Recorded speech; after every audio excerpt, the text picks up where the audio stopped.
In the New Testament, we see that there are some people who are called Judeans, but they do not come from the tribe of Judah, and this is confirmed by Cassius Dio, who said that the name Judean was not only given to the Judahites who returned from Babylon, but also to those of an alien race.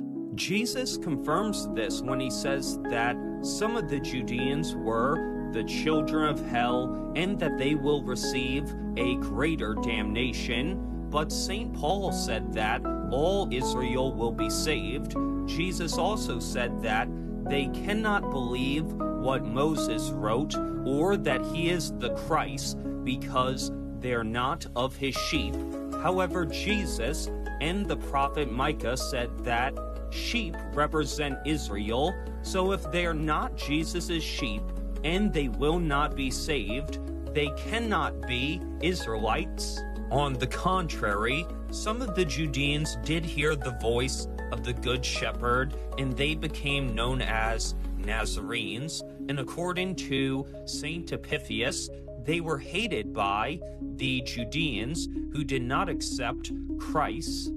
But who were these Antichrist Judeans? Strabos tells us how the Idumeans were incorporated into Judea. However, Galilee to the north was not joined together with Idumea, and this is the reason why the people of Galilee were more accepting of Jesus and why all of his disciples came from Galilee, with the exception of Judas, who came from Judea and was an Edomite. This is why Jesus calls him a devil, and Josephus confirms Strabos' claim by writing about how the Idumeans were forced by John Hyrcanus to obey biblical laws such as circumcision, and from that point on, they were known as Judeans.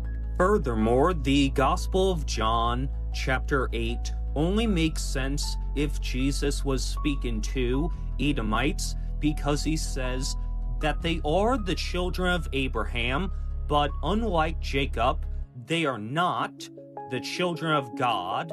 They are the children of the devil, and Esau is the only one who came from Abraham, but mixed with Nephilim Canaanites, and this is why Malachi refers to Esau's wives as dragons.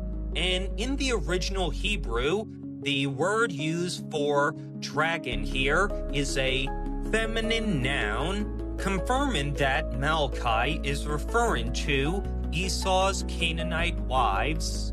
Herod is also called a dragon in the retelling of the slaughter of the innocent, because he was an Edomite and not the rightful heir to the Davidic throne, and that is why Jesus came at that time, because as Jacob said to Judah, the scepter shall not depart from you until the time of Christ.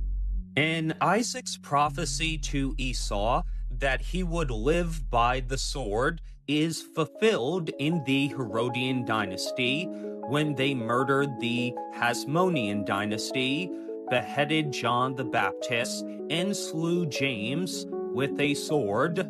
The next part of the prophecy is that Jacob would enslave Esau, and that was fulfilled by the Romans in 70 AD. And the reason Paul repeats this part of the prophecy to the Romans, who enslaved 97,000 of them, is because they were Israelites from Troy. So the reason the Judeans were allies with the Romans during the time of Judas Maccabeus, but were enemies with the Romans during the time of Hadrian, is because they were no longer the same people.